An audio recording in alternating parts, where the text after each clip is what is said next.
So, hi folks, welcome to the folks on Zoom who are joining. Welcome to the folks here in Jojage, known as Montreal. Thanks for coming.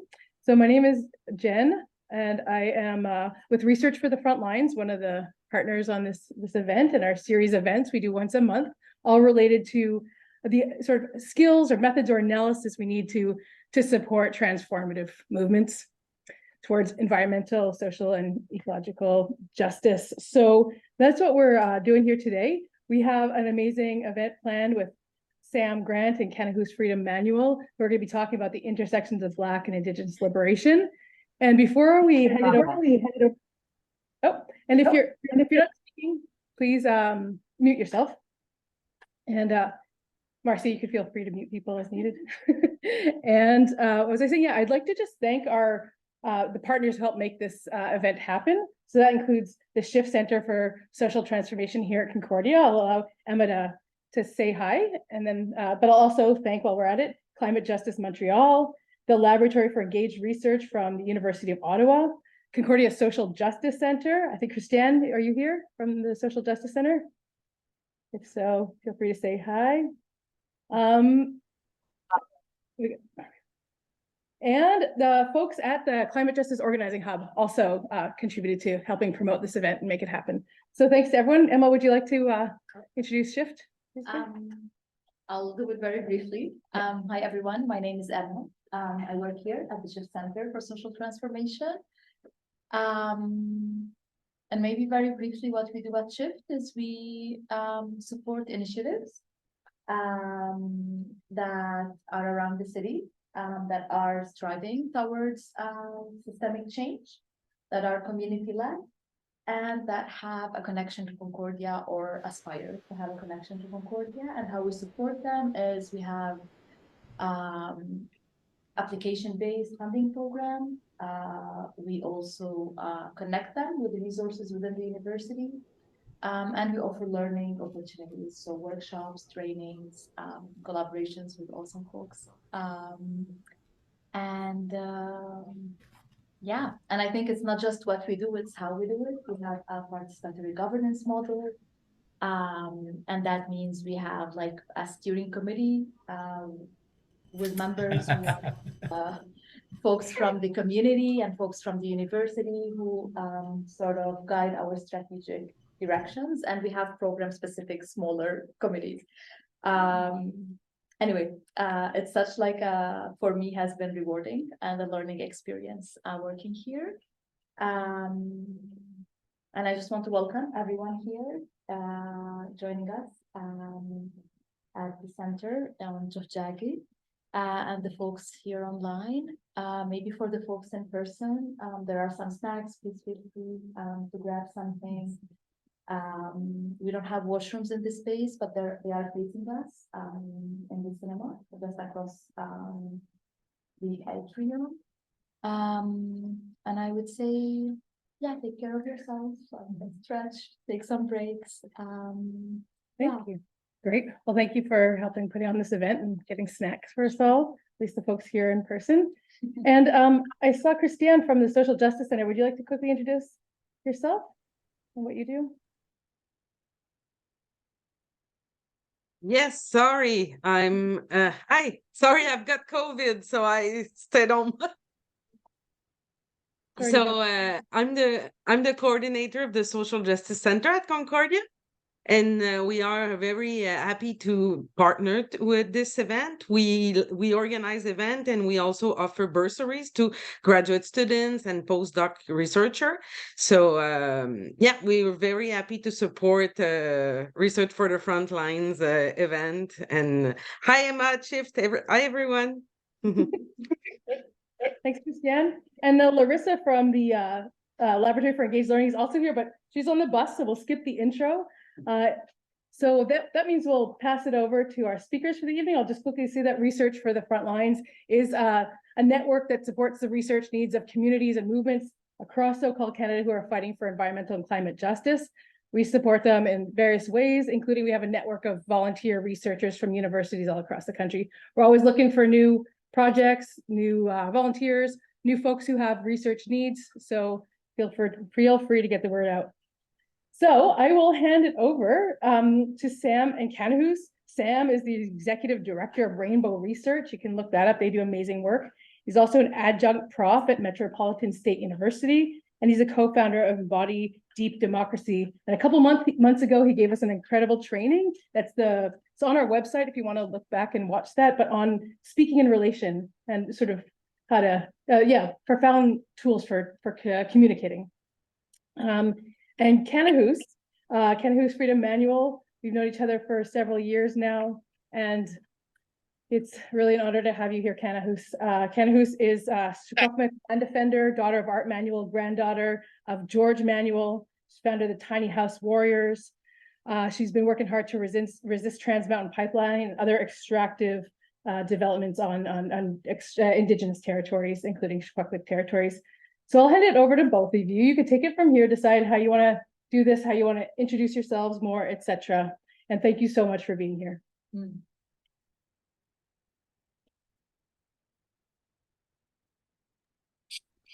Kanahus, how do you want to start? Well, I guess you can start. Okay. Good evening, relatives. This is a very important topic that mostly lives underground. And, people who do the work of linking Black and Indigenous liberation live here, but we often live here at profound risk, facing enormous challenges on a day-to-day basis. And yet, I can say with some enthusiasm and delight that more and more of this Black and Red liberation work is above ground, and it's connecting in ways that are very tangible in people's lives and showing us a pathway to a very different kind of future that Black and Indigenous people can have, not only on Turtle Island, but all across Mother Earth as a whole. And part of what I think will happen this evening in the dialogue that Kanahus and I are having with each other and with all of you is to sort of think through, feel through the diversity of perspectives and experiences that have shaped us, that have shaped you, and consider both where we see significant positive changes emerging and where we see significant challenges where we need to do some more healing and bring some more light energy and some more deep transformative organizing. So my name is Sam, son of Sam and Alice. And I come from a lineage of people who have done liberation work as a way of life. So I was born into a commitment to commit my life as a whole to justice and well-being of all of our relatives. And I've been learning on a path of learning my whole life about how to do that more and more wisely and lovingly.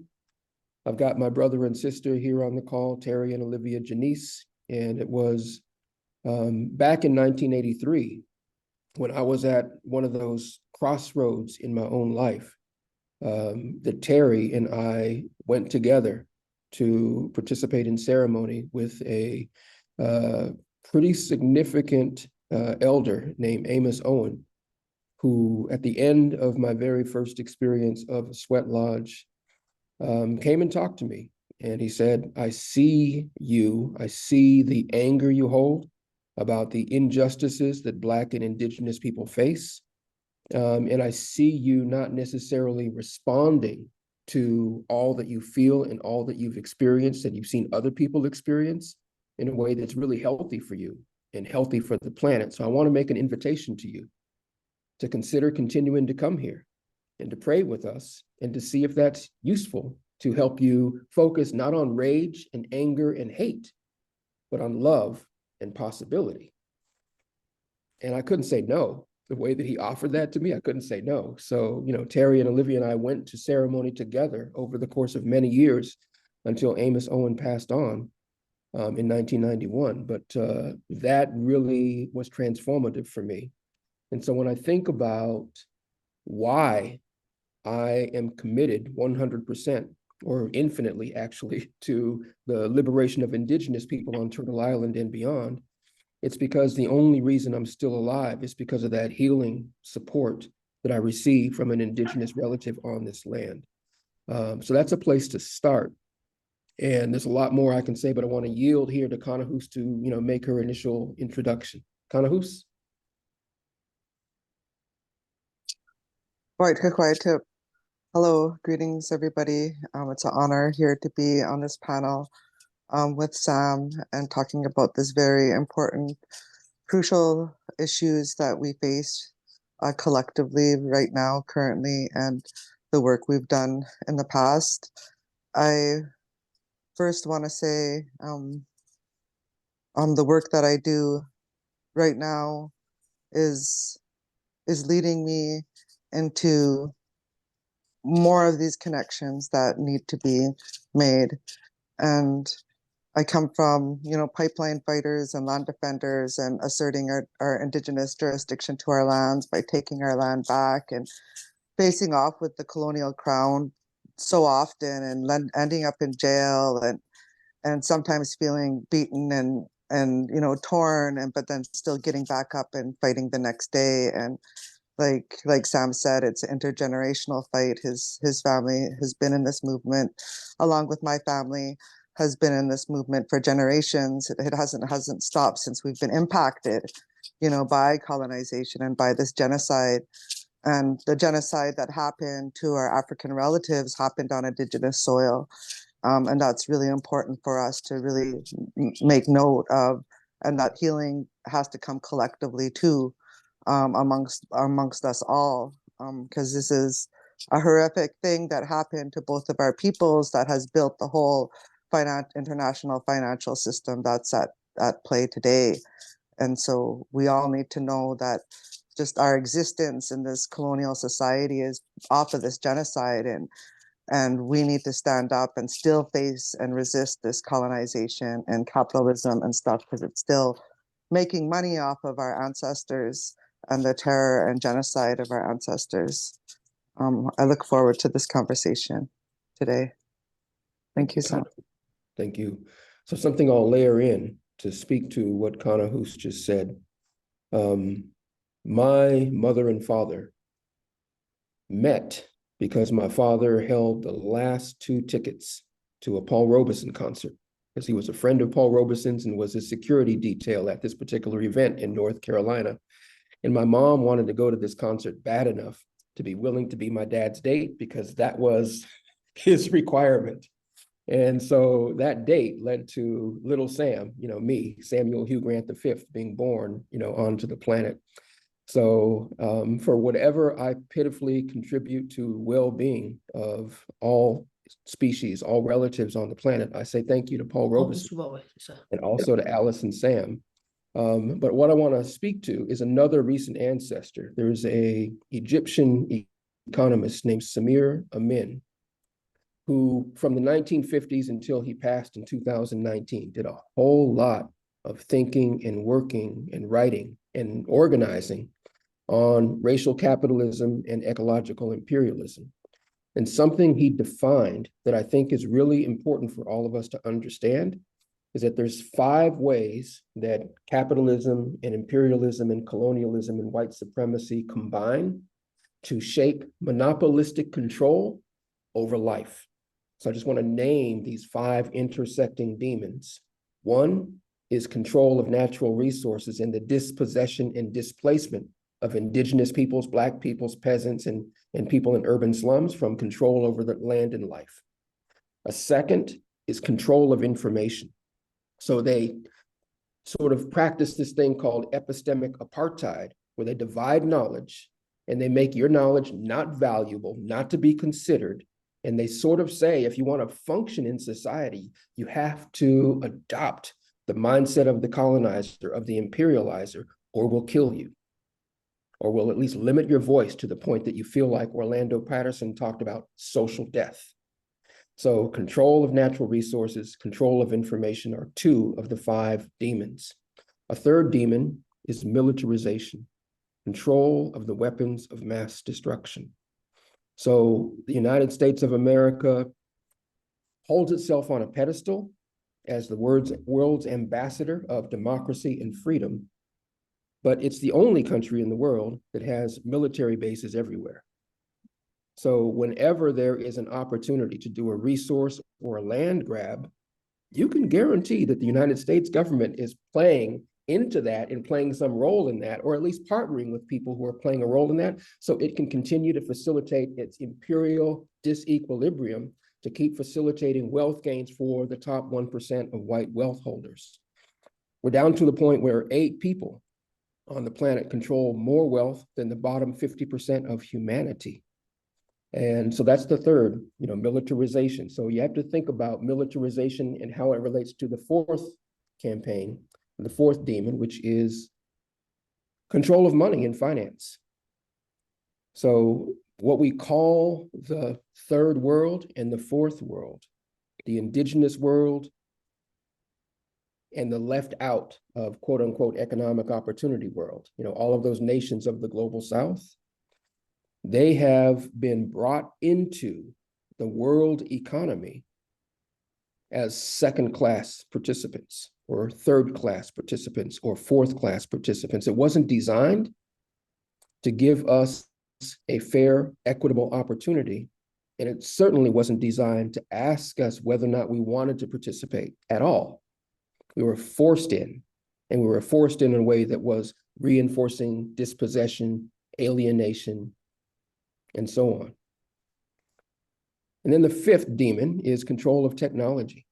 So with monopolistic control of the internet, of artificial intelligence, of space technologies, of military technologies, of communication technologies, it's very difficult for people from poor communities, indigenous and Black communities, to assert our innovations and have them rise to scale within our communities, because there's this constant pattern of disruption of Black and indigenous life, organized through the linkage of these 5 monopolies. So I think it's really important to understand how these 5 work with each other. And they all work as facilitators of a cultural norm that asserts the right of might to take at will. So when I first began my relationship building with indigenous peoples, a word that I learned, in 1983 was the word for the people who make life by taking life. In Dakota, that's Washichu. In my work in West Africa, doing, eco-village organizing, the word of the indigenous people there in Sierra Leone, I don't remember the exact word in their language, which was Mende, but the pidgin, word for it, the Creole word for it is diamond taker, right? Because people from the global north went to Sierra Leone to steal all of the diamond wealth. And I was there on the ground looking at the lives of young people and witnessing the grief of the Black men who were diamond miners because there was no other economic option for them. Shortly after, a child had just lost his life because he fell into one of the diamond mining pits. And I just asked one of my relatives, how does it feel to be left with an option of doing something that's hurting the land and it's hurting your future generations? And, this brother, shaking and crying, just said, this is what we're left with, and I don't know what else to do. This is what we're left with, and I don't know what else to do. And Kanahus spoke to the pipeline resistance works. Indigenous friends of mine that I've been organizing with have gone and spoken directly face-to-face to some of those pipeline workers. And they've said, we'd like to see you join us as relatives in the just transition instead of staying on that other side. And, worker after worker has said, I would rather do something constructive, but I'm doing what I've been trained to do. I've been doing what I've been given an opportunity to do. If I'm going to make that switch, somebody has to actually bring me along and show me the way. So I think part of the work is this thing that I came to an understanding of initially from Amos Owen, and I'm still a humble, pitiful student on this. And it's making kin, making relation, and it's inviting somebody into a dialogue that's mutually beneficial. No matter how much I might feel like there's no way those people are ever going to bend towards the direction of justice. Martin Luther King Jr. said very clearly that over the long arc of time, human relations will bend to the arc of justice. After generations and generations of Kanahus's family and my family, I want to say to all of us, that's not necessarily true. Because I'm seeing a rise of ecological fascism and totalitarianism on the planet right now, and I'm seeing increasing constituencies buying into that out of fear and conditioning for oppositionality, not relationality. So there's a need for a tremendous amount of healing our relations work to happen. And I'm seeing some people doing that, but I'm not seeing enough people doing that. So I want to raise the question of how do we get into those spaces where people are still benefiting just barely enough from this pathological world system we've created, that they begin to see their place in it, and they begin to see their place in a better opportunity, and they join with us in working for mutual liberation instead of a zero-sum outcome in the world. So I'll stop there and turn it back to you, Kanahus.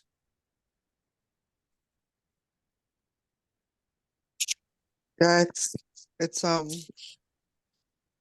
just want to go to a little storytelling on how I start doing work with the the Black Panther Party, Cubs and the movement, with Chairman Fred Hampton Jr. And it was over 20 years ago.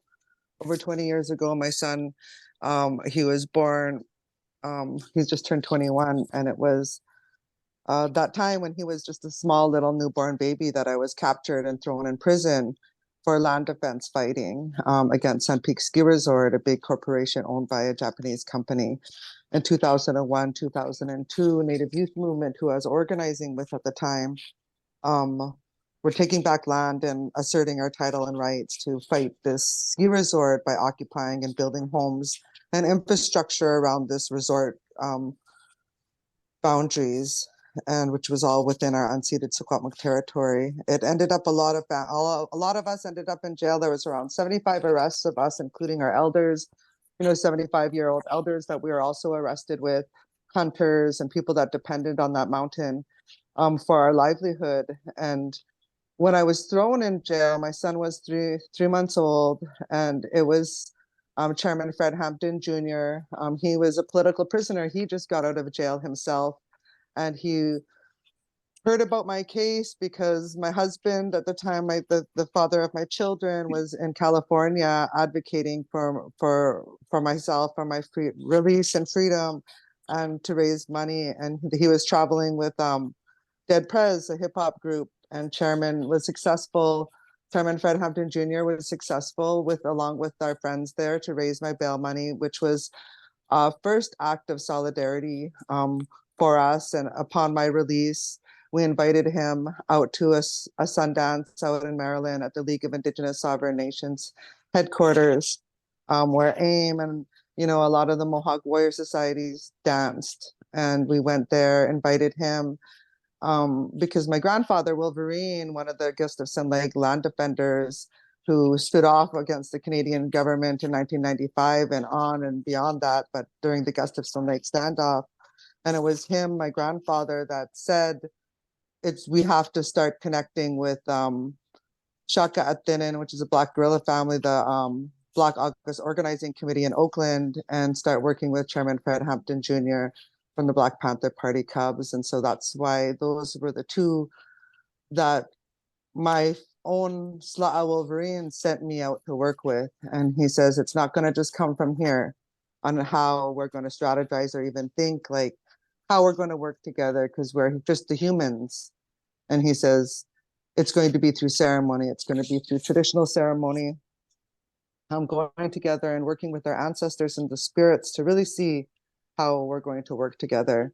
And so it was really important for us to do ceremony first, with our relatives, with Chairman Fred and others in the Black African movements here in the so-called US and Americas. And we continued to do work with each other, and I was able to, you know, be invited so much different places where I don't believe a Native woman could ever really get invited to these places because they're exclusive. You know, people don't trust people. Chairman Fred Hampton Jr., his father, for those that don't know, is Chairman Fred Hampton Sr., and he was assassinated by the American government. He was one of the youngest leaders in the Black Panther Party. Cubs, the Illinois chapter, was one of the biggest chapters in the Black Panther parties, and you know, the ones that built the free breakfast program, which the whole feeding the kids in the morning of all across the country is now based off of that program. WIC, you know, is based off of the work of the Black Panther Party for self-defense. And they always want to remind me it was originally Black Panther Party for self-defense, and that needs to be also, you know, said with that, and because it was about defending, you know, our lives, our human rights, rights to self-determination. And those were the type of questions we start talking amongst ourselves with Chairman Fred Hampton Jr. and ceremony. Okay, what does self-determination look like for African peoples displaced from their own homelands and now on Indigenous territories? What does that self-determination look like? You know, we have land as a part of that self-determination. So what type of, you know, organizing do we need to be working together? And even after now, like 20 years of working with Chairman Fred Hampton Jr., and really now saying, okay, we have to be building some type of infrastructure projects that are going to build infrastructure to build what we're envisioning, so we can build up a space, so we can even have a place for people to know, hey, there's a place for Indigenous and African people. They organize out of there. They're able to raise funds. They're able to help with, you know, other projects. And those are that's the type of things we want to see. And, you know, working now, you know, closely with him. His father was, you know, the founder of the Rainbow Coalition. So we start working under the Rainbow Coalition, and I start touching down on all the hot spots across the US where all the uprisings with the rebellions with our African, you know, warriors that were standing up across the US. We touched down together, you know, in New Orleans, you know, 10 years after Hurricane, they call it Hurricane America, and, you know, Boston, Baltimore, you know, Chicago. At least twice a year, I'm trying to make my way over to Chicago December 4th for the assassination, the day of the assassination of Chairman Fred Hampton, and then August 30th, which is Chairman Fred Hampton's senior's birthday. And this year was actually extra amazing because they formally named, the city of Chicago formally called for August 30th to officially be Chairman Fred Hampton Day. So that was a big success. And that was like that was collective work that we did to push for that, you know, collective work by standing beside our other movements that empower them, because we actually, I tell him, it's like, you're my protection too. Like, we protect each other and each other's movements, because it's easy for them to disappear one of us, you know, they can't just go disappear two of us. And that's, you know, the basis of how I start getting into this work, because of this friendship and relationship with Chairman Fred Hampton Jr. and the Rainbow Coalition, and just putting my effort there and taking the lead too from Chairman Fred Hampton Jr., because he's, you know, raised in this movement where I totally believe in his politics and where he stands, because of who he is and who he was raised by, because he was raised by a very powerful woman, his mother, Akua Njeri. And it was last year, around this same time last year in October, that we were at South Dakota, there in Porcupine on Pine Ridge Indian Reservation, and we're having ceremony, we're tattooing, we're gathering.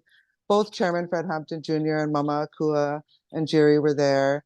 And we finished up with a part of the program, and Mama Akua asked Chairman if she could adopt me as her daughter. And so it was that time that the Lakota relative to hold ceremonies like that, called Making of the Relatives in the Hunka ceremony, said they'll conduct one this evening for me and Mama Akua. So I've been formally adopted by Akua and Jerry into their family. So again, it's high honors to be, you know, in such a strong, powerful political family that has stood up and continues to stand up for the freedom of Africans and Blacks in the so-called United States. And I'll put all my effort, and I know why these ceremonies are so powerful, because now as a daughter, I have even greater responsibilities to my mother and vice versa. And it's a lifelong commitment and lifelong relationship building. It doesn't just come and say, oh, there's Indigenous and African solidarity for the liberation. Like, it takes decades, like Sam said, like going into ceremony and creating long-term relationships. But I think one of the things we can take is ceremony is a big part of both of our movements, and how we can continue to work and come together to build our trust and build our relationships with each other. But going forward, we're working on some amazing projects together, and we want to be building some tiny homes, and we're working on just some amazing different projects, and I want to talk about later, but I'm just going to pass it over to Sam right now. Thank you, Kanahus, for that amazing gift of storytelling and the richness of the stories and the intersectionality of your family and legacy with Fred Hampton Jr.'s family and legacy. The name of my company is Rainbow Research, and it also owes a debt to Fred Hampton Sr. On a number of levels, but the level that matters most is exactly the value system that you and I are trying to practice in our work. Fred Hampton Sr. was one of the most effective practitioners in world history of crossing the dividing lines and not saying to white supremacists that I need to cancel you. He educated white supremacists and said, you have a misunderstanding of who you are in relationship to us. I want you to correct that misunderstanding so we can together, along with the Young Lords. So we organized the Black Panther Party for freedom and self-defense, along with the Young Lords, the Puerto Rican movement in Chicago, along with the Young Patriots, which was a white supremacist formation in Chicago area, to come together around common agendas. And if more of us practiced working across the divides with a level of bravery and humility and humor and respect and understanding and knowledge and wisdom that Fred Hampton Sr. did, then I'd have more respect and trust for the possibilities of a more wise, evolution towards healthy relationships with all of life.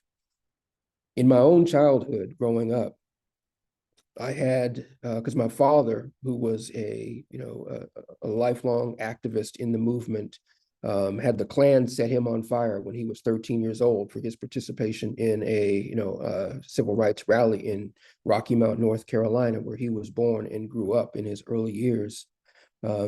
In his fight, he decided when I was just 7 years old to move us to Jacksonville, Florida, and to have us consciously, with his consciousness, integrate a white neighborhood where no Black family had ever been able to safely exist.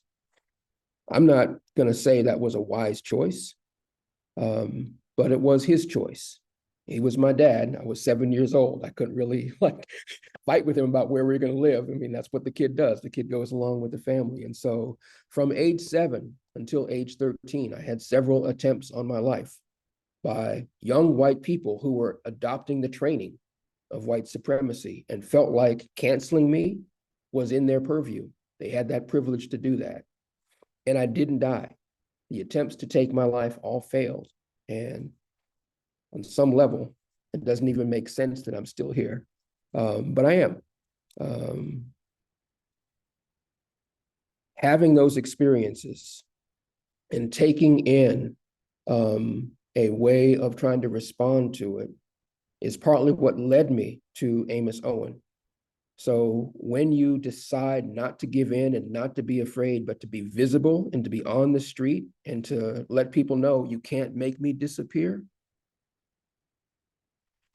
you develop this sense of living your life as a clenched fist. And so I was a clenched fist person for much of my life. I was really, really angry a lot. And what Amos Owen showed me was that there was a path of releasing that, not disrespecting where that anger came from, because those lived experiences matter, but directing that in a way that was focused on healing our relations. And so in order to heal our relations, I had to heal myself, which means I had to regularly participate in ceremony so I could be in right relationship within in order to be in right relationship with everybody around me. So I spent a fair amount of time engaging in solidarity work with, Indigenous peoples, because I am on Indigenous land. I'm on Turtle Island.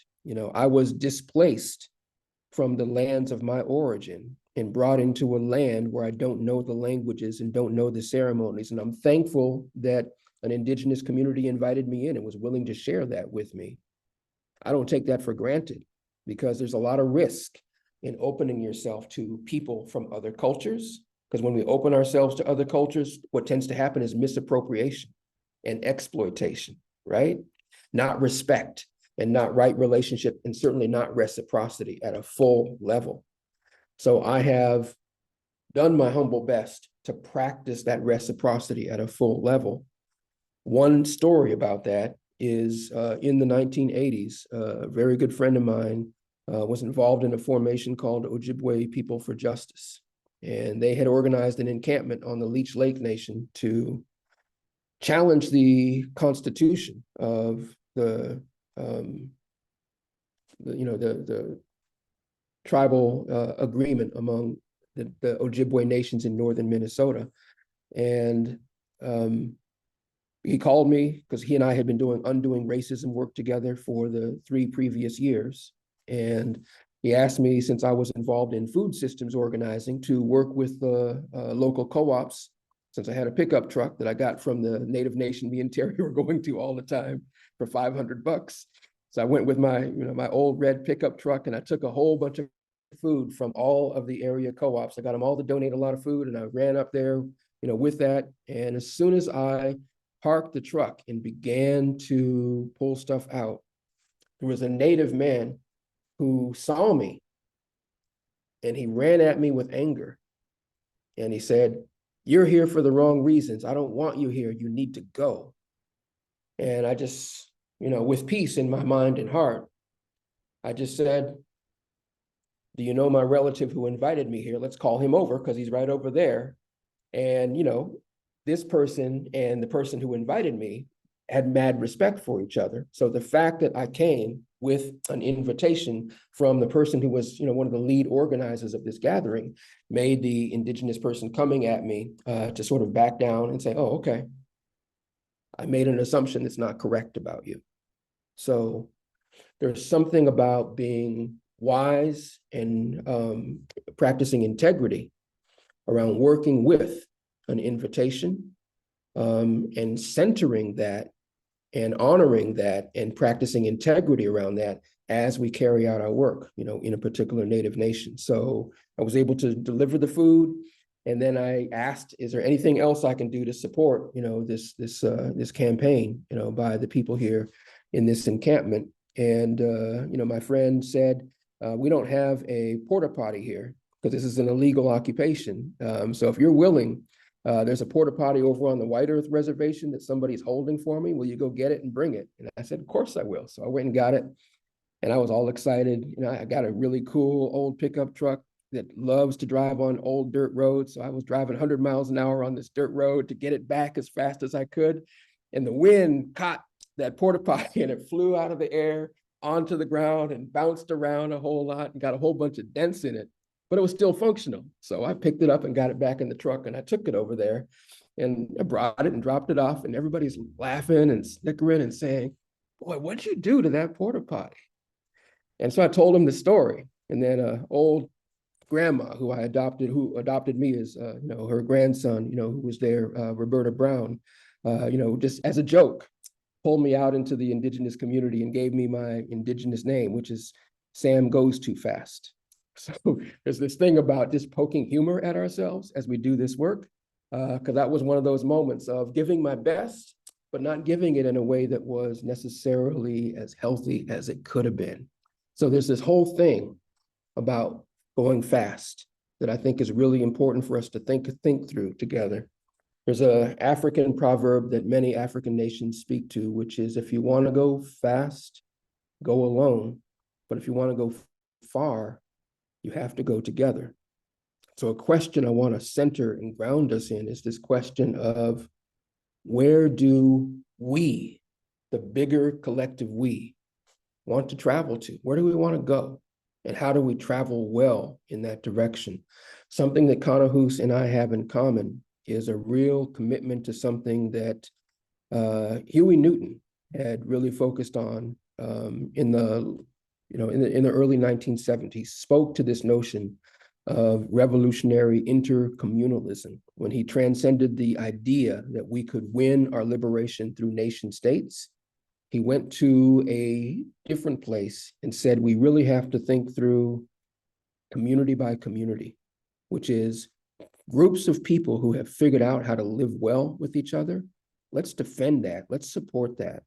And then let's find a way, even though sometimes those communities feel closed off from each other, to help them recognize that it's only with a solidarity ecology across these freedom spaces, these freedom villages, that we grow the society that we wish to hold together.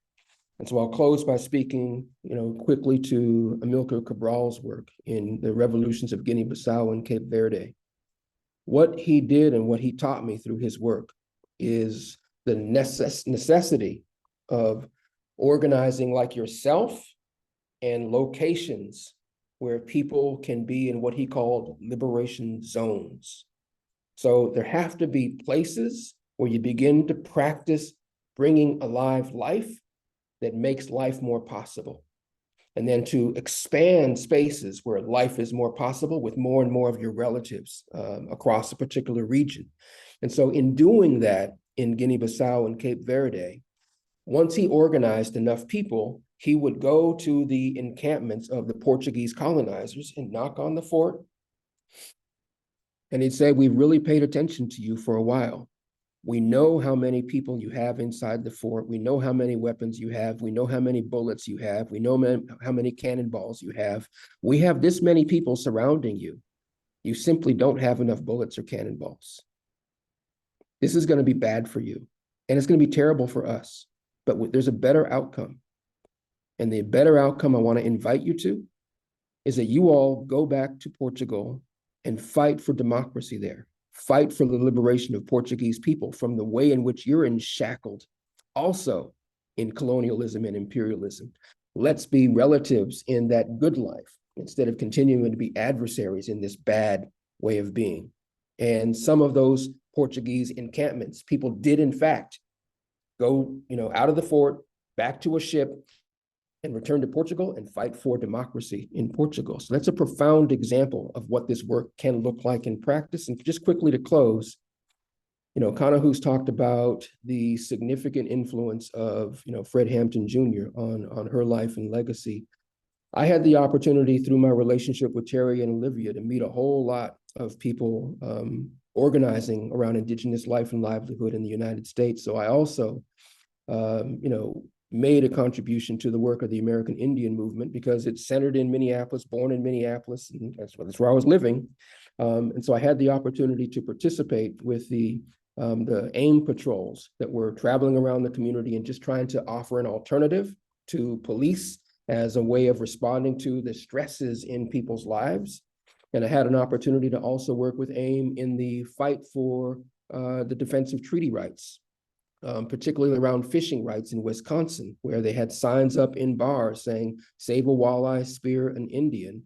And so a lot of people were trained in nonviolent resistance. A lot of people in white bodies, were trained by Black and Indigenous people and went to those boat landings and stood there with a t-shirt on that showed the catch of walleye from Indigenous spear fishers and also from white anglers, 14,000 in the year that I was involved in the organizing versus 673,000. So 14,000 caught by native spearfishers, 673 caught by white folks.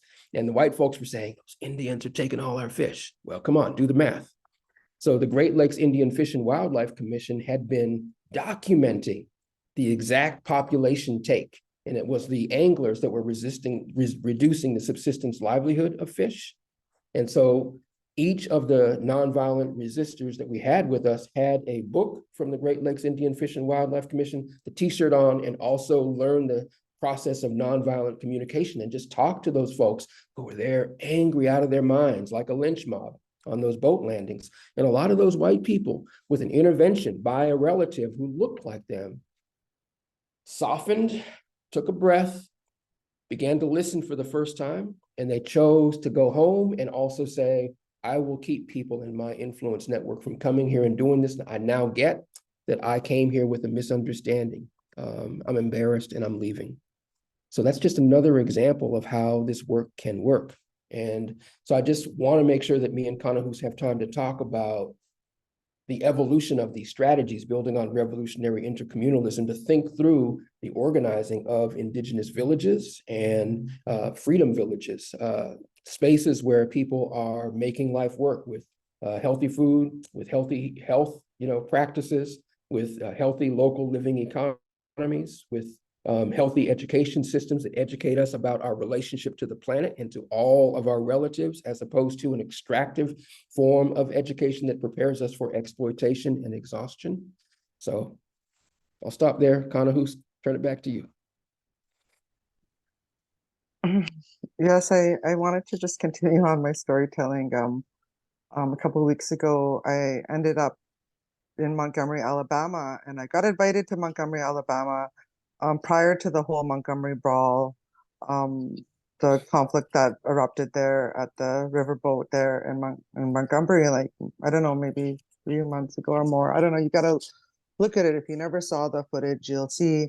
You got to Google it, Montgomery Brawl. You're going to see what happened and erupted, which really reminds me of the whole lynch mob mentality that's still alive in the so-called Americas and the so-called South.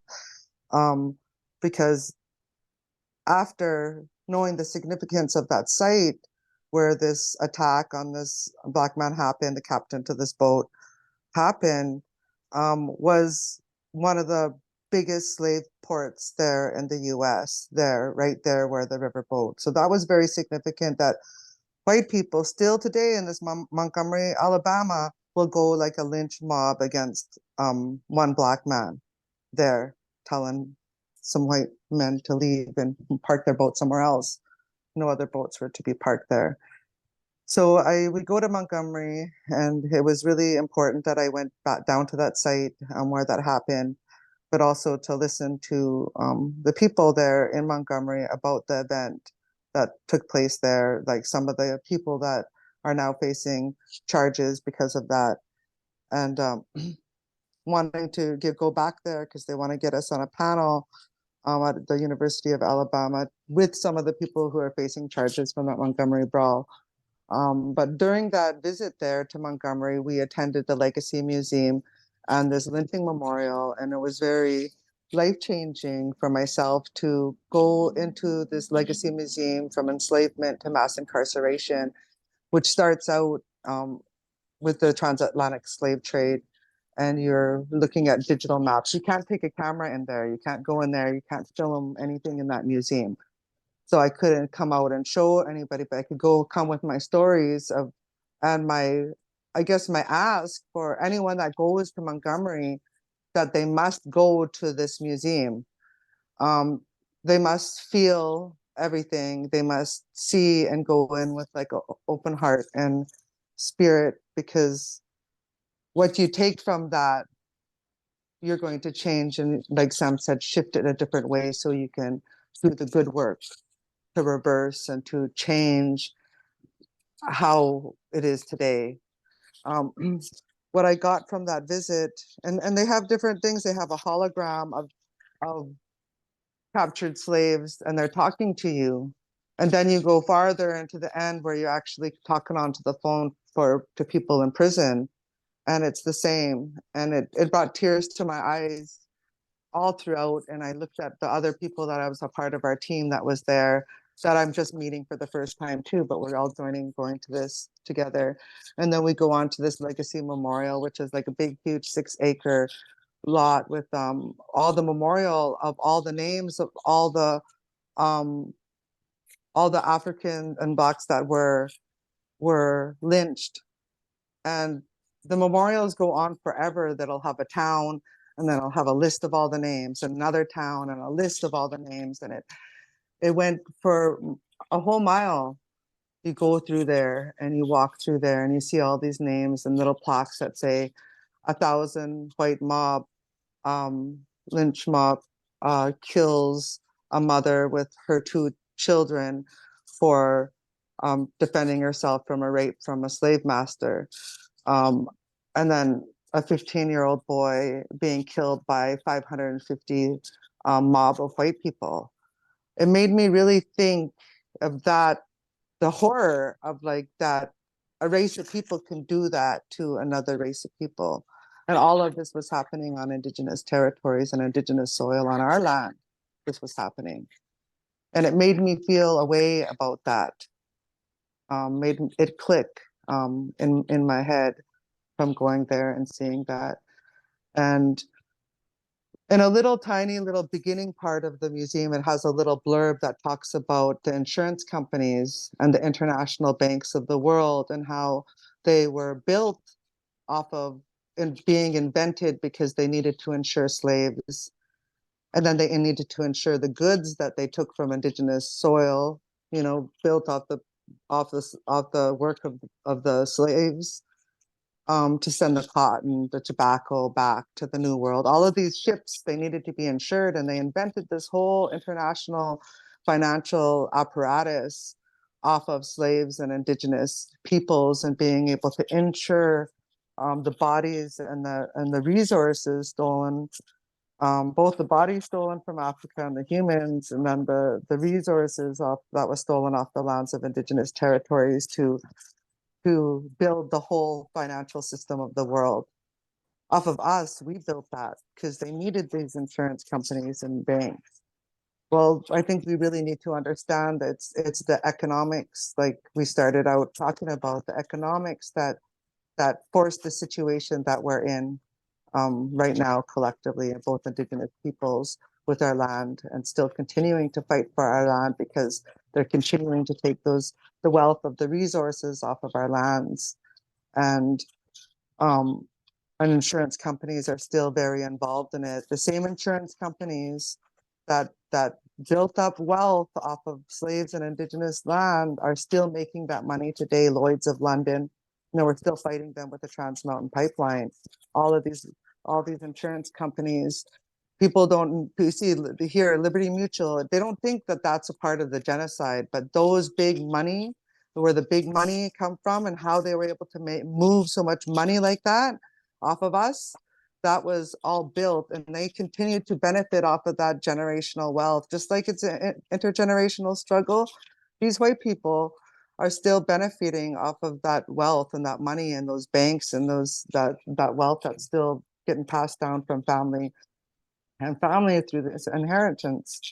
And I think that we need to be able to quantify, just as my father was pushing for, we need to quantify the amount of resources that are being taken off of our land, the amount of timber, the amount of rocks, the amount of that has made this system very, very wealthy, and turn around and sue them. And that's how I feel too about how do we quantify the amount of money that Africans are owed, because they made these people so much money. They made the white people so much money. It has to be quantified, and we have to have some type of amount to say. And if they can't compensate us, then we're going to get something else out of it. You know, they can't compensate us for those billions and billions and trillions that they owe us, then they're going to give us something else. And we have leveraging power as a collective people. I think that's really important, and that Legacy Museum was a really big part in my learning as well. And I encourage everybody, they're going to be, now the question was, well, where's the Indigenous people's story in this museum and this legacy? Well, they're Indigenous people are compiling with the museum, the people who put that museum together, to have an Indigenous part there. And this man from Montgomery, just an hour outside of Montgomery, Alabama, has an international eco village, this native. And it was just so amazing to meet him there too, because it's just along the lines of what the project that I'm working on right now. Currently, I'm in Belize, Central America, working with our African relatives, displaced from their homelands, but here in the Caribbean coastline, the Garifuna and the Creole peoples and Indigenous peoples, to build a freedom village that would be able to be self determination for our people. What does that look like with our food sovereignty and our fishing sovereignty, because it's right along the Caribbean Sea, and start building up some healthy economics for the people that could be like this reciprocal relationship that we see economics as. We see economics as this beautiful reciprocal relationship with our land. We've never destroyed, we've never taken too much, but everyone was able to be fed, and everyone was able to be housed and clothed and looked after and happy. And we want to be able to create something like this. And coming in and being invited down here by Merlene Clark, a Creole lady, and being able to offer us an area to fulfill this dream. And it's become her dream as well. It's been our collective dream now since we've been building together and clearing this land and sweating and getting bit with bugs in the jungle and everything. Everyone thinks it's a big vacation, but no, it's hard work. And a lot of people here really believe, both our Indigenous and African relatives that are participating in this project really believe in this vision. It's something that we all want, and we all know that we'll benefit from it, from the fisherman to the farmer to the people who just want to be there doing some protection work on the coastal zone, which is really important. But yeah, putting real live projects together that we can work with and commit to and continue to work on, that's what's going to build the relationships. And building, I believe at this point, we really need to start to think of our infrastructure and our institutions that we can be building collectively, schools, like spiritual spaces for us, because we need some type of infrastructure that's going to solidify this relationship, and people need to start to support the idea that we need buildings and homes and safe houses and freedom villages and schools and clinics. And we need all of this, and we need to be really looking after our people. What does the self-determination look like? Who's all of our skilled people that are willing to be our doctors and our, and all the people within our movement, our healers, our birth workers, our artists. Like, we have so much skilled people within our collective networks between Indigenous and African peoples that we can continue to, just continue to grow and build not just the physical infrastructure, but this network infrastructure relationship that we need across this whole Turtle Island and beyond into the rest of the global world. So thank you. I'll pass it to Sam again. Kanahus. Couple of stories to complement the stories that Kanahus is sharing. We live in a world system that doesn't really know how to see us for our full value and respect us for what we actually want to bring into the world. A few years ago, I think it was in 2016, I had the opportunity with some Latinx colleagues of mine and Black colleagues of mine to travel down to Chiapas and hang out in a Zapatista community. And one of the things that we went and visited was the University of the Earth. And at the University of the Earth, it's basically a high school where Indigenous villages involved in the Zapatista struggle in and around Chiapas and Oaxaca would send their teenagers to get educated specifically to learn how to advance the well-being of their villages. So the education was designed to support the self-determination objectives of their villages.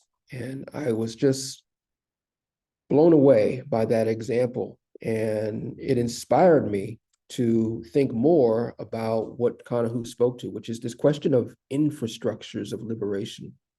How do we create these spaces sustainably that help us grow our sensibility of ourselves, relearn our languages, relearn our cultures, relearn our ways of being, relearn how to practice reciprocity with people who we understand and also with people who we need to come to understand. So that was a really rich case study for me. The year before that, a really good friend of mine who I consider a brother had come into my office crying because as a person from Sierra Leone who came to the United States to pursue his education, he had a master's degree, but he could not get a job that would pay him a living wage. So he was driving a taxi to try and make life work for his family. He was working at least 16 hours a day and barely making it. And he was beyond frustrated to the point of, self-crushing. And so when he came into my office to talk about his blues, I pulled a calendar off my wall and set it down in front of him and said, I'm here. Your well-being is my well-being. Your hurt is my hurt. Let's figure this out together. And so I said, I want you to pick a date on the calendar. You're going to turn in that taxi cab, and whatever your dream is, I'm going to support your dream. And it took him 90 days to figure it out. But at the end of 90 days, he had decided that what he wanted to do was to go back to his mother's village in the Mende chiefdom and build a first of its kind environmental education focused, indigenous ecological knowledge focused preschool.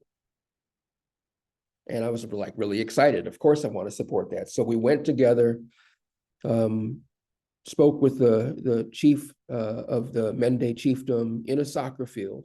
And hundreds of people are there gathered around us, and they're listening to us tell the story.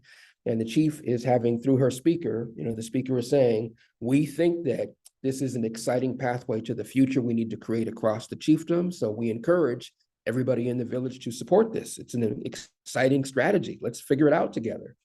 At the end of the meeting in the soccer field, 110 people followed us to the office that my brother had built in the village, 110 people.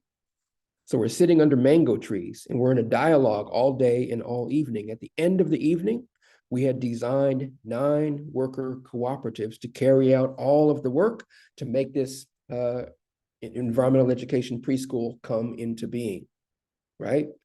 The next day, I am going with people to the space where we're going to put the school up, and people are excited. So people are rushing to clear the land. And I say, slow down, slow down, slow down, because I'm learning about going slower from that original experience back in 1985, where my grandma gave me that name of Sam Goes Too Fast. And I said, I'm wondering if the stuff that we're about to pick up and pull out of the earth actually have a story that needs to be part of the curriculum. And then all of a sudden, everybody gets animated and they start to say, oh, this is a medicine for when you have a skin rash. And this is a medicine that you use when you have a headache. And this is a medicine you use for this. And we're like, okay, let's document all of this. And let's be more careful and respectful about not just clearing like white people clear stuff, but let's clear in an indigenous way, right? In a way that honors the continued life of all of these relatives in this landscape. And so that's what we did. That afternoon, we did the first day of teacher education. So I've got 10 teachers sitting around me who've committed to be the teachers of this early childhood environmental education center. And I asked them, when you think about what a good day of education looks like, I want to know what you think of as the first word. And their first word broke my heart because their first word was compliance. And I said, compliance isn't education. Compliance is colonialism. And they got defensive and they says, oh yeah, well, what do you think is supposed to happen at the end of a day of education? And I said, at the end of a day of education, the teachers and the students should both be levitating. And that made everybody laugh. Like, oh, okay, this guy's just a joker. And I said, no, no, no, I actually mean it. And let me show you how you do that. So we talked about setting up a scenario in which the young kids, ages 2 to 5, would take turns walking through the landscape where the school was going to be. And each child would have an opportunity to point out something they were curious about in the landscape. Everybody would surround and let that child tell the story about their curiosity.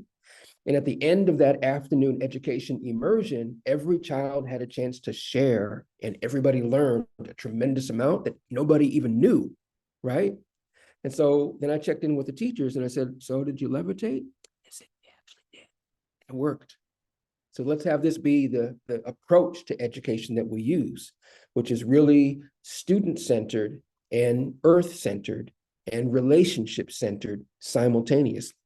So that's an example of creating an infrastructure of common liberation that happened in that particular village. So in my work now, and I've got 2 of my colleagues from Rainbow Research here on the call. So Kshitij and Cynthia, thanks for joining us here. We are working on several initiatives, and among them, I've got a colleague of mine who is partnering with me to challenge one of the big greens, the Nature Conservancy, to shift the way that it works with Indigenous people in Minnesota and beyond. So we're doing a relational intervention with them in Minnesota and hoping that our work with them in Minnesota will actually be a teaching case of how they can be different with all of the places they work all over the planet. So we've invited them to design a co-management paradigm for the future of the forest in Minnesota. One of my very first interventions with them was to invite my brother Terry to come in and do a workshop for them on his work around wild rice on the White Earth Nation.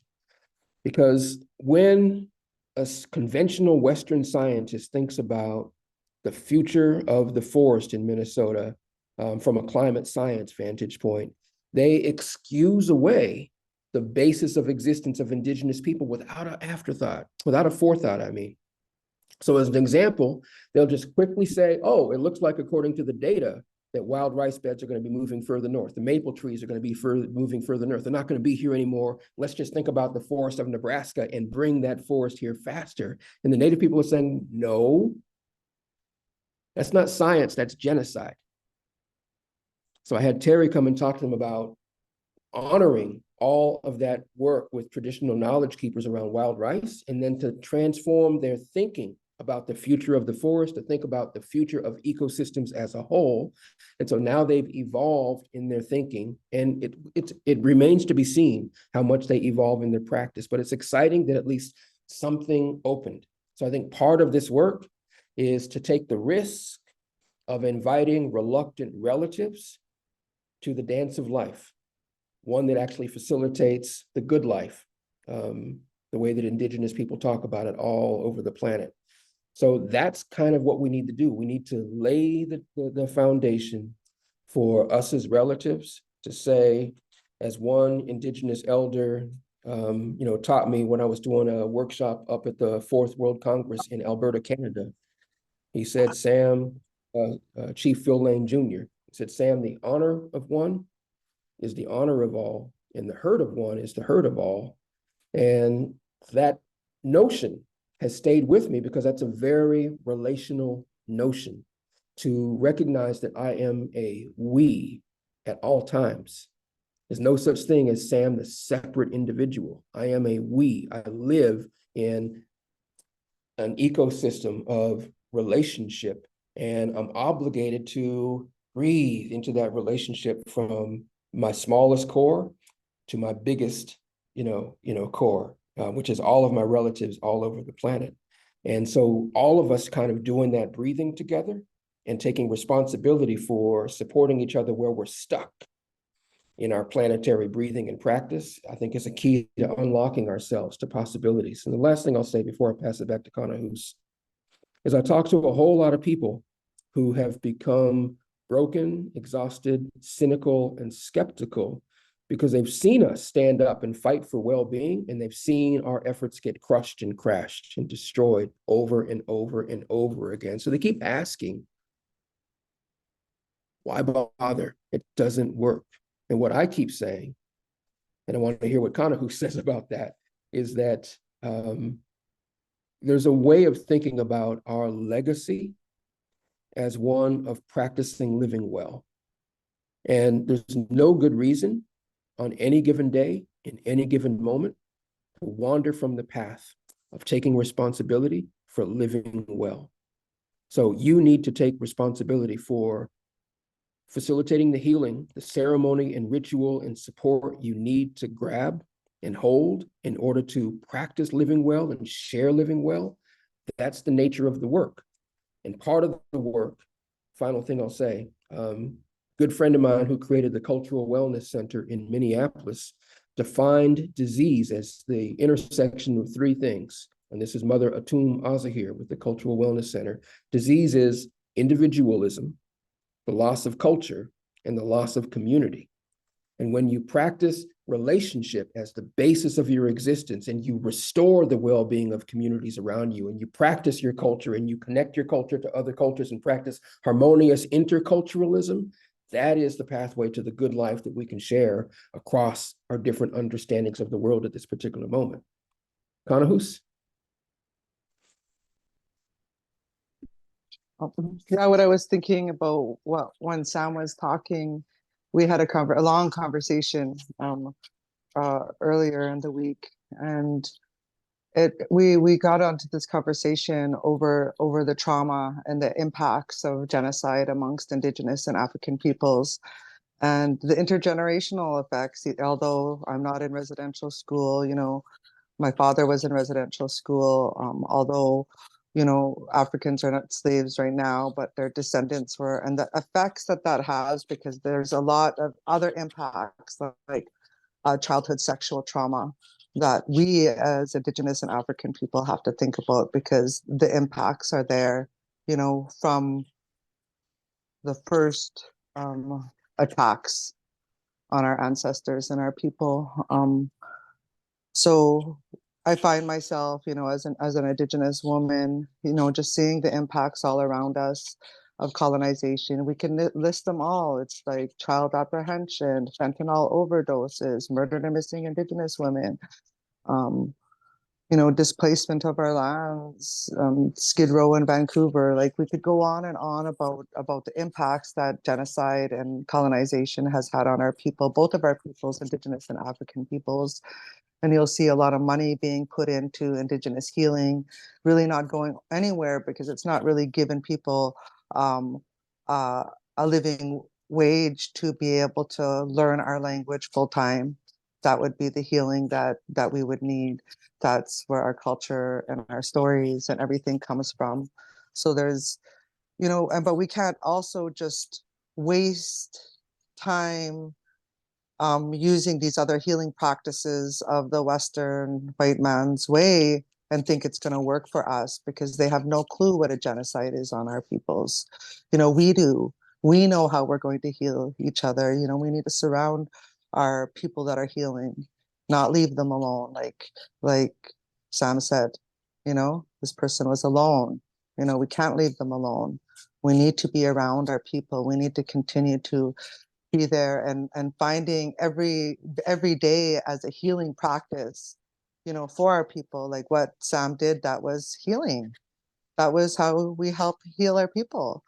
And, genocide and the impacts that all of this has had, the mass slaughter, of our people, what that has created for us. And I believe that there's a way that we can collectively heal together, along a mass scale, with the power that we have in our belief in ceremony and our spirituality and our connection to land and territory and the ocean, that we can have this way to have ceremony, to have mass healing amongst us as Indigenous and African people, consciously putting effort into it, and then into our consciousness, to be able to what does liberation look like? How are we going to start to build now? But I think not that we need to take so much time on like, okay, I'm healing, I'm so dysfunctional because of this genocide. We know the ones that are struggling, we know the ones that are struggling, and we have ways that we can help. And I feel that too, we don't have a soft movement. We've had warriors, we've had very strong people, we've had armed resistance globally, we've had, so much, fighting back, like Sam said, two clenched fists and fighting and swinging and just going out fighting and not stopping. And we're at this place now where we're fighting so hard that we need to regroup amongst ourselves and become the ones that are like the trickster in our stories, outsmart them and come together and regroup and come out swinging again, but smarter. The way that we're swinging are the weapons that we're choosing. And I just want to envision, for our future amongst us, Indigenous and Africans, the red and blacks, and our power that's going to come from working together and seeing and being able to fight for land, because we can't just live in space. We can't live on the moon. The real simple thing right now is land. We need land. We need land to grow food. We need land to live. We need land to build these freedom villages, to see, to start building from there. Like the Zapatistas have a really good model and the way that we can base ourselves off too, and as liberated zones. So we can be very creative in our resistance as well. We can use the artist and the musician and the hip hop and everything to start to really educate amongst a mass amount of people, big influencers in the Black community in the US. They had a lot of influence, through the music, through the movies, through the movie producers. And we need to start to work together, because we need to start telling our own stories, because Canada, and we can't continue to just let Canada and the US tell our stories for us, because we're just limited to what they put in front of us to see, through their schools, through their media, through their social media, all of it. We're still not seeing the way the rest of the world sees it. But we see more too, because we see the fourth world. We see the fourth world, and the fourth world that, all of us that live in this fourth world, we live in third world conditions, in first world countries, in Canada and in the US, go to any place in Chicago or go anywhere in Pine Ridge, or even in Seattle or the reservation, down in California. Like even some of the most wealthiest reservations, our people are living in poverty. And my father, Arthur Manuel, he'd always say impoverishment and poverty is one of the biggest human rights weapons that they have used against us. And they've taken our land and they've become very wealthy. And then we're still living in this poverty, and they've kept us there. They kept us there in this poverty. And I believe that, working on different ways of thinking of economics and this way that we can build together, like the Mohawks say, let's keep our dollar amongst ourselves.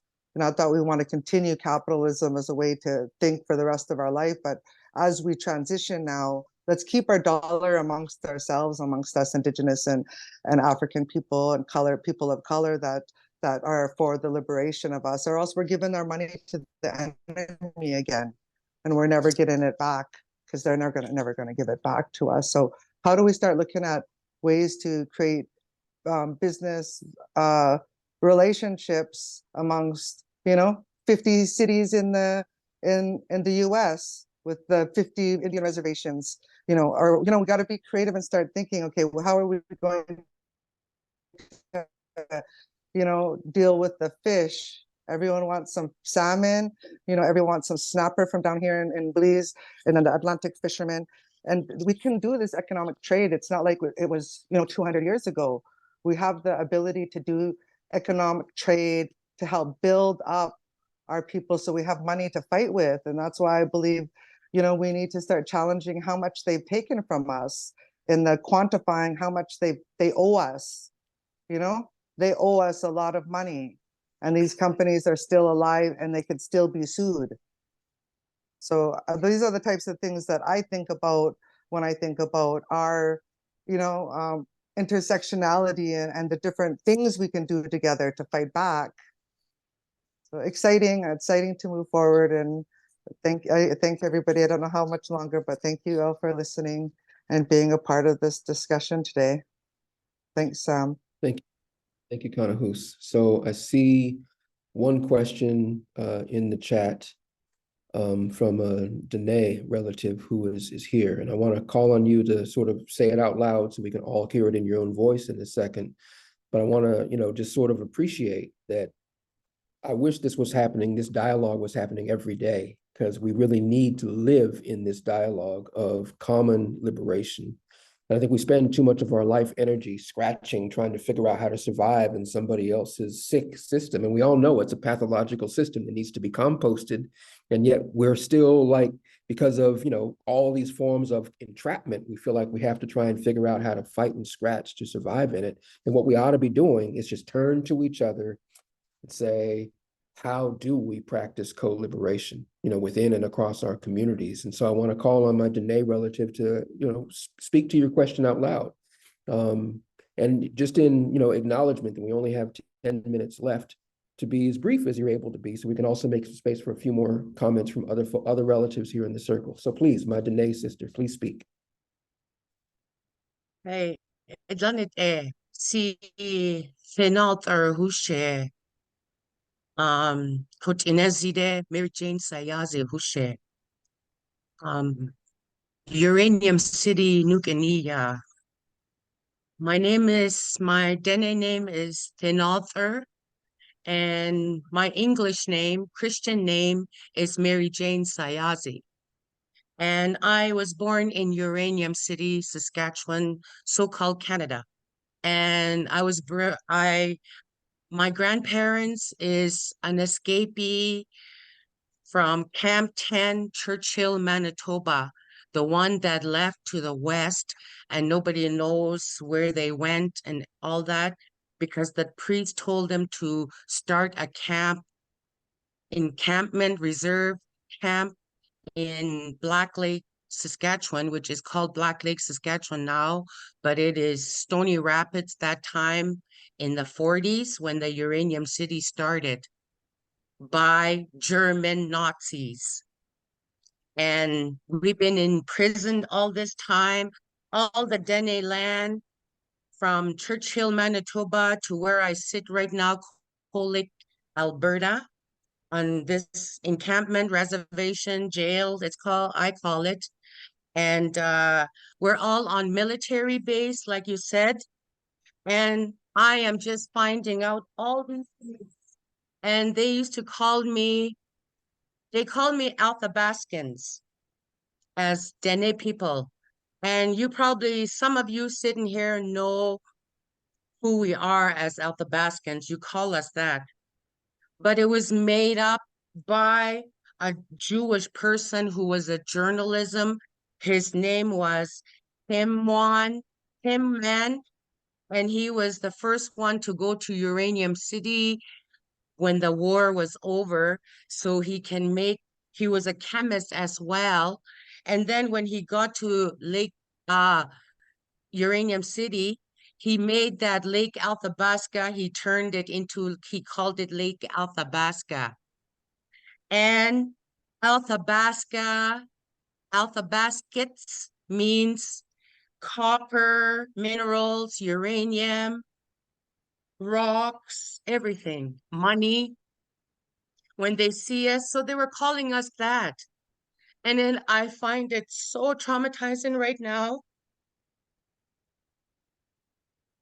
because I'm just finding out and finding my people have signed over the treaty called Modern Treaty, and that is to take everything, and they think it's good because the government is explaining to them that it is good. And then how they become ratification. Oh, you can sign ratification, but that means for them to break that policies down and for them to accept that. And then so pick people out like me who are speaking out right now, but the ones that are finding out what I'm finding out right now are finding out that we are imprisoned across this so-called Canada. All the reservations on this so-called Canada are all concentration camps, because when the war was over, Adolf Hitler came to Canada in one of those empty coffins to the Dene people, and where the churches started and all that. And that's how all these reserves started on this so-called Canada. And with that, it took our spirituality with our lands. So people are so colonized where I'm from, Black Lake, Saskatchewan, where the uranium is right now it's a rush, uranium rush, they're calling it, because all the uranium is making all these weapons, and all these wars are starting with those weapons, laser and stuff like that. And they're making that and they're saying we're not doing anything. And all the money is being taken right now. All these things that have created, and I'm sitting with all this paperwork that I have found out, and then it's making me feel so more traumatized, more slaved, imprisoned, and trying to find people to listen to me and help me so I can bring my family back to this sacred, reconnect my families back to this sacred, reconnecting them back to the sacred holy Mother Earth. And without the living, we are disconnected right now, and that's why our spirituality and everything is not together. And I just want to be freed. How can I do that where I'm from right now? And I don't know. I just want to say that because nobody is talking about it. And me coming out would probably endanger my life as well. So thank you for listening. Saruna. Thank you for sharing. And I know Mary personally, and she's come firsthand to Tiny House Warrior Village, brought caribou meat to cook up for my mom and our family, and drove it all the way from where she is at, and actually went to a lake that she told me about, where she went to go lay some prayers, where the white people do this pilgrimage every year. And she did the prayers, but that was the exact same lake that the Pope went to in one of his only official spots, as we're denouncing the doctrines of discovery and colonization. So she did some powerful prayers and work already, and you continue to do so much work, and you continue to advocate for our sacred Mother Earth, and that's a lot. That's powerful, and we thank you for sharing with us. I think it's important for us to all understand, and brings us back to the grassroots again, that the reality that we face as Indigenous peoples on a daily basis, and in those concentration camps and the colonization and the hopelessness, because they've taken so much from us. So thank you. I think continuing to do the work and continue to speak out, and that's good. And next time when I'll call you and we'll talk about this whole Freedom Village that we're doing and inspiring. So I think that we can have Freedom Villages throughout the world, that we can be connected through these Freedom Village and a different form of like some type of economic self-sustainability that we can support each other with. Thank you. Thank you, Thenalthea, for sharing, and thank you, Kanahus, for telling us the story of the connection is already there and the opportunity around Freedom Villages on Mary's land is already there. It can come. So it's like the answer can come and the relationship is already there to bring it. So I look forward to the two of you. Let me know how to support that when you come back together, when Kanahus returns from Belize. And we all have an opportunity to say, we're obligated to support Thanalthar's question. We cannot let this relative feel alone in the struggle. Her struggle is our struggle. So I want us all to acknowledge that her struggle is our struggle. She cannot be alone from this evening forward. She needs to feel the love and solidarity of a growing community globally that says enough. And to go forward, we need to go forward in the good way that restores culture and restores the land base and restores a healthy way of being. So thank you for sharing, and please stay in touch. Jen, we're already at the time boundary, so how many more questions do you want to take from our relatives here? It's up to you, Sam and Kanahus. If you want to spend a few more minutes with questions, you're very welcome to. And if you want to wrap it up, we can do that. We are open to hearing from some more. I do have to acknowledge that I'm using a room that I only reserved until this time boundary, this commodified time boundary. So if the police come and kick me out of the room, I'll just move to a different space, but I'll still be here. Okay, let's take one more then, Sam. We have one here in the room. ACAP though.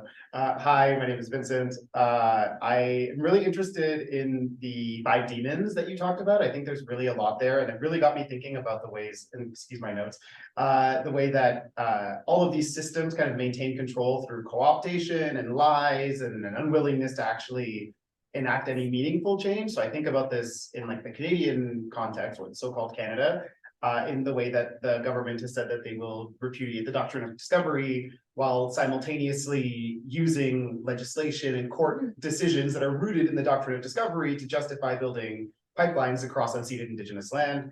But I also think about it in, for example, the recognition by the government of Canada of Emancipation Day. So the day that slavery was abolished in the British Empire is now recognized by the government of Canada. There's no recognition in that of the realities that Canada and the government of Canada has played and continues to play in like furthering narratives of anti-Blackness. And I think we see this all the time, right? This is a co-optation of our language with this goal of erasing and just continuing to do what we're doing. And I wonder how you folks have fought against those systems, yes, but also recognizing that a lot of the changes that are coming in, the recognition of Emancipation Day, the repudiation of the doctrine of discovery, are also really necessary changes, while also simultaneously dealing with the difficulties that come through that. Love your brilliant wisdom on those questions. And yes. One thing I'll say, to see also what Kanahus wants to say, is there's this brilliant scholar named Robert C. Smith who wrote this book back in the 1990s called We Have No Leaders, and it was a critique of the post-civil rights era. And he said that there's 5 ways that a system responds to non-systemic demands, which are things that the system can't continue to exist and respect. So the first thing that a system will do is, when it doesn't feel like you have any power, it will ignore you.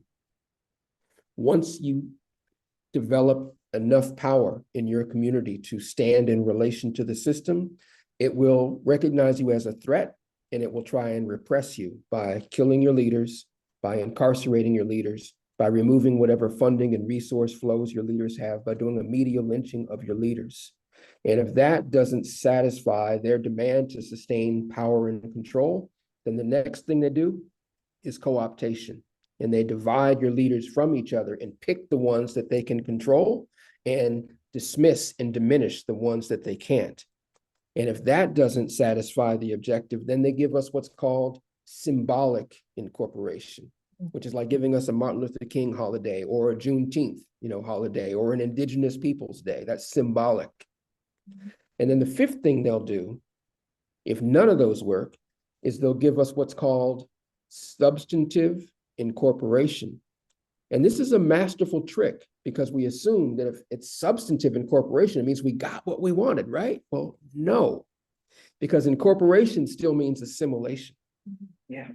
Or incorporated with a little bit more justice and rights, but never enough to satisfy the objectives of well-being of the earth and well-being of all of our relatives. They'll never give us that because their system can't give us that. There's no possibility of that coming alive within racialized capitalism and ecological imperialism.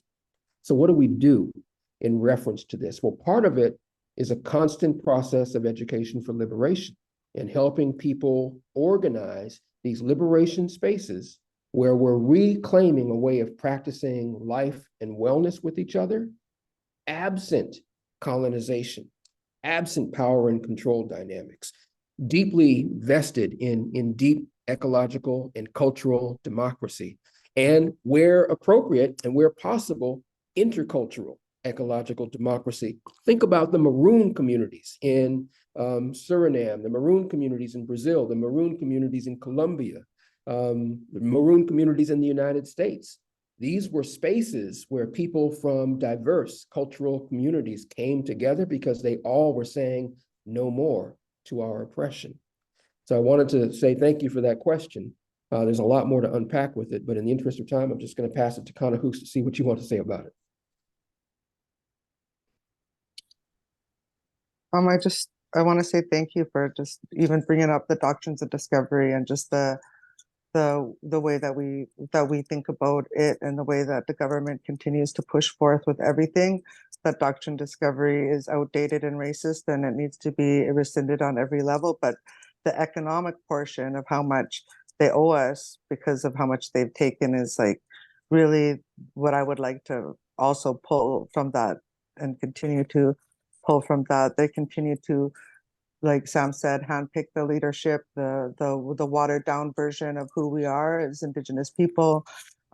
We need to be able to call sellouts out because they're really compromising a lot right now, and they need to be dealt with in our own Indigenous ways and our own Indigenous laws, because there's a lot of traitors amongst our midst right now, amongst Indian country, and they have to find they manufacture the consent of our people for all of these industrial projects, from the pipelines to the uranium mining to, that in the north, to the gas, to all the pipelines, all the extraction that's happening right now. They're manufacturing this process to fast track business into our lands, and they're trying to take it as fast as they can and then put the same process in place for the government, with the self-government agreements that they're pushing right now in Canada. And this is all just to continue to fast track the economic theft of Indigenous territories. And we need to be very clear that this is an economic fight, and that's why genocide took place on us Indigenous and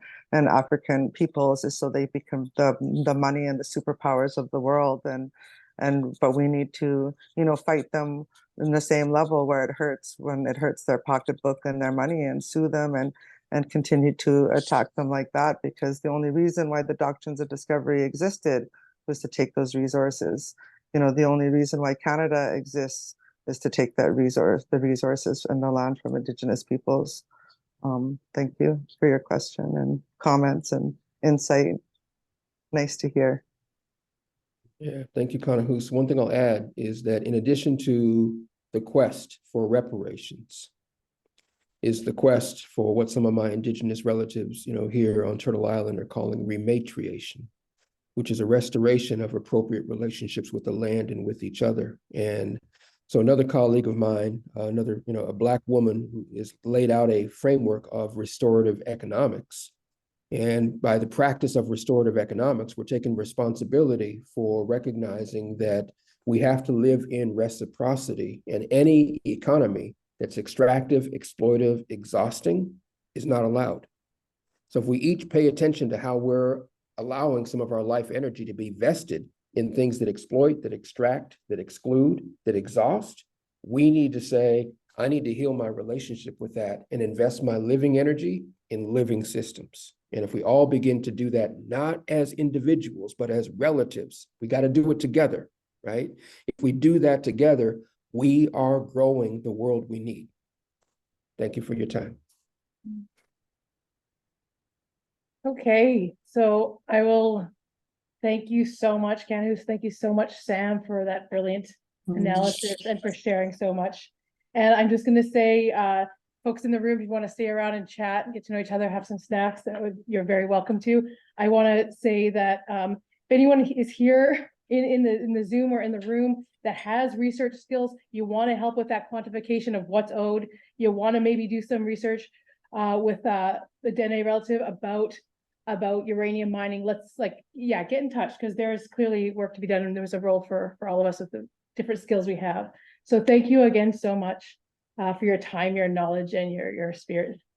Really appreciate it. And I'll close up the Zoom. Thank you again. Thank you. Thank you. Relative, until we Thank see you. each other again. Sahuna.